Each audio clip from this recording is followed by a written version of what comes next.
Hello guys, welcome back to my YouTube channel. My name is Lydia Vera. We are back with the late night talks. It's around 10 p.m. I just wanted to give my birth and delivery story. My labor started on a Tuesday at around 2 a.m. 2 a.m. I started feeling some pains, those pains were coming and going, but I read somewhere that when labor starts, you might have contractions, and then it takes like 30 minutes, then you have another contraction, then another 30 minutes, another contraction. But for me, it was not like that. Like the contraction will literally be like 2 minutes apart, 3 minutes apart. The longest would be like 5 minutes apart. So it was the pain when it was starting. It was manageable pain, but it was not. It wasn't that much. It was manageable pain, but I could not sleep with the pain. So I decided that I'm not sleeping, so I'm not just going to be in the bed just feeling the pain.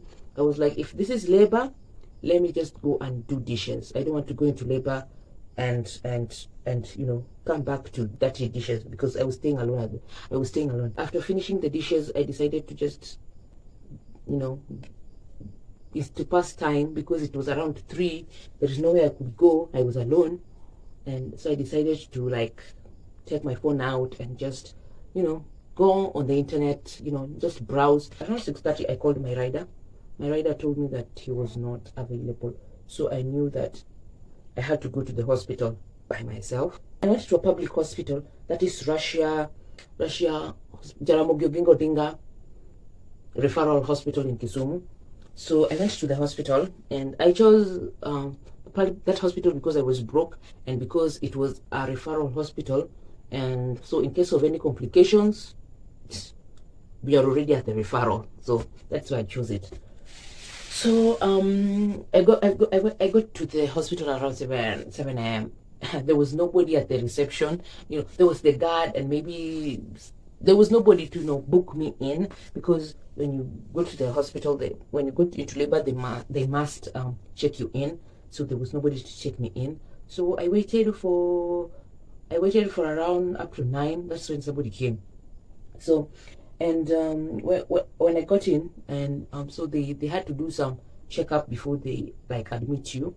So they did the cervical check, UTI check, HIV. Obviously, I was HIV, so they did do the HIV test. I told them that I was HIV positive and was already on drugs, so they didn't do the test. They measured my weight, measured my pressure, and then they asked me family history. They asked about family history. It was a lot of questions. They asked a lot of questions, and another thing, they did the cervical check, which was quite funny for me, which was quite funny because it was. I hadn't done any cervical check up until then, and I was still kind of shy, And then this lady was like, "You're laughing? Are you really in labor?" When he did the cervical check, he found out I was already 4 centimeters dilated. So after the cervical check and everything, they admitted me. So after that, they would check my cervix after every 4 hours. So they checked at 9. So the next check was at around 1. So at 1, they checked my cervix. I think I was 6 centimeters by that time.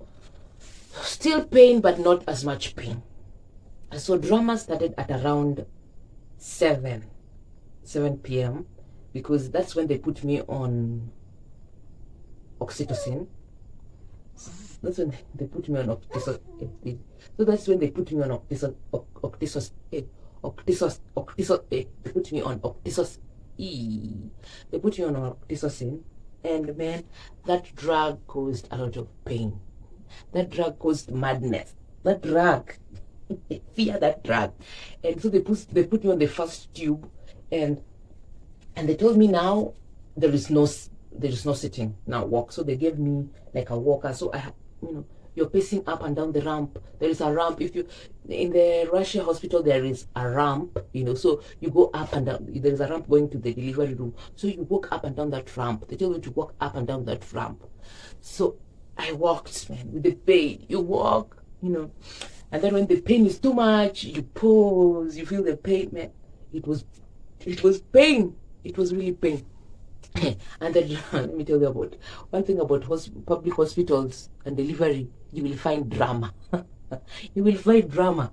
I tell you, we were a lot of women who were giving birth. We were a lot. That is, we were a lot. And then we had this male midwife. I think he was the head.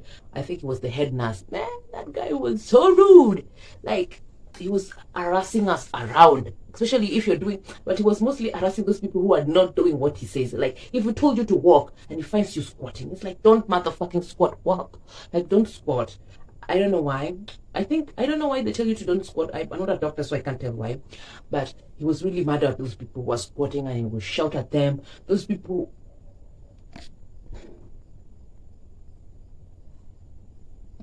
Oh, so my flash went off, but I'm just going to continue with the video. He was really mad at those people who would squat. He was mad at those people who would bring unnecessary drama. And it was, but one thing about public hospital is that drama.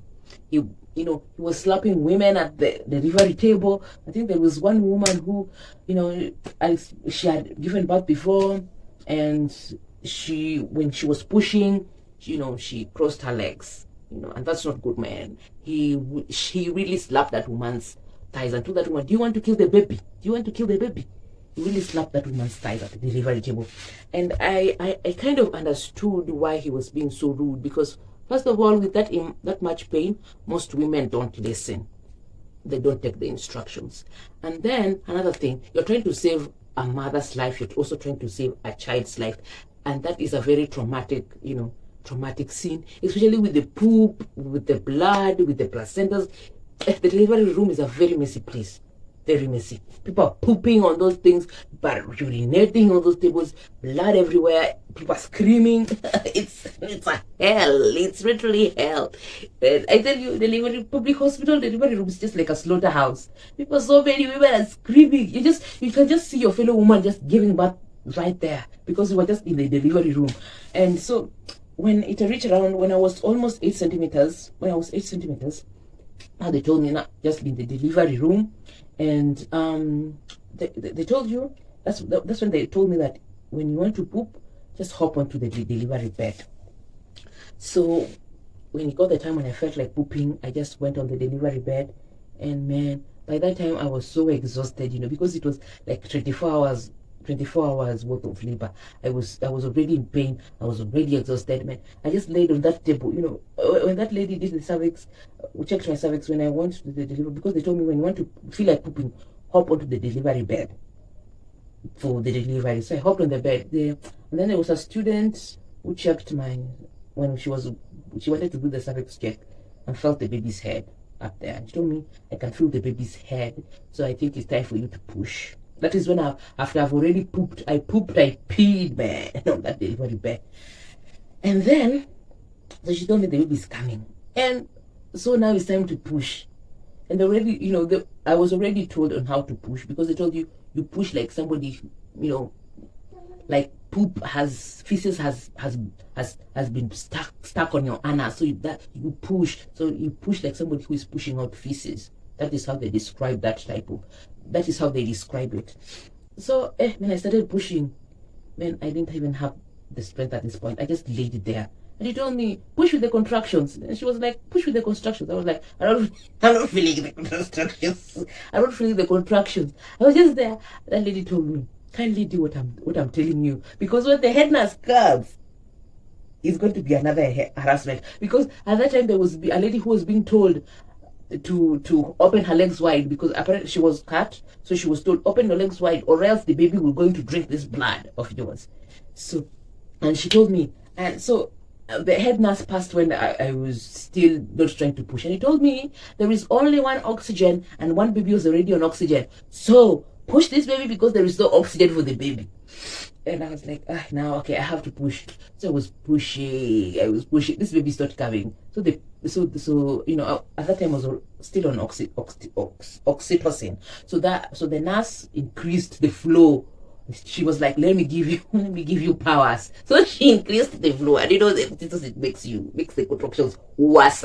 So she was like, let me give you powers. Man, I pushed. I was like, come, this baby must come out. So I told myself, this pain, this baby must come out. So I pushed, man. I pushed. I think the nurse also pushed my abdomen to like push the baby out, and the baby, I just felt something, and the baby was out. It felt like when the baby was coming, it felt like when you have when you're on your period and you have a big clot coming out. It felt like that. I was just like, the baby's out, and I asked the nurse, he's a boy, and I was like, you don't even want to.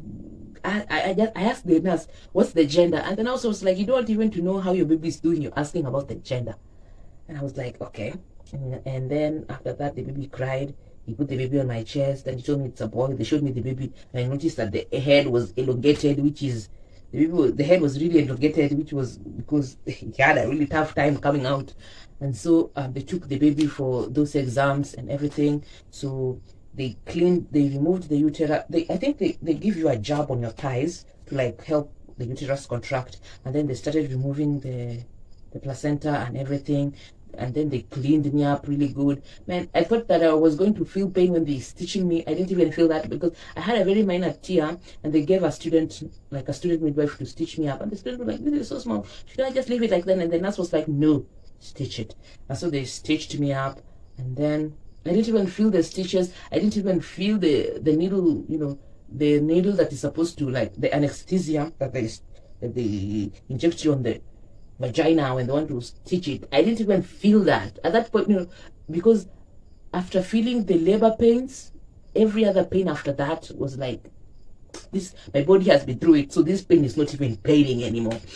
And the one thing I love about labor, immediately the baby's out, the pain disappears, and that's just a miracle. Immediately the baby's out, the pain disappears. So after that, after they stitched me up, after they cleaned everything, they stitched me up, they told me you go straight to the shower. So there is a shower in the delivery room, and the head nurse was really harassing women who are showering there.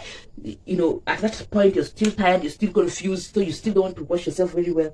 She was there to make sure we like cleaned ourselves very well. And then after you've showered and you've worn your clothes, he gives you a pad, and then you leave, and you put that pad, you don't have a panty, you don't have no panties on, just slap that pad there and you walk to your bed. You walk to the labor room, to the wards. And public hospitals are so crowded, so we were sharing beds, so there is sharing of beds. Imagine you've delivered, you're just going through the delivery, you're sharing a bed with another woman, and you have your babies there, so there is 4 of you in the bed, and I was sharing a bed with somebody who had a catheter on, and man, it was really stressful. But anyway, we thank God.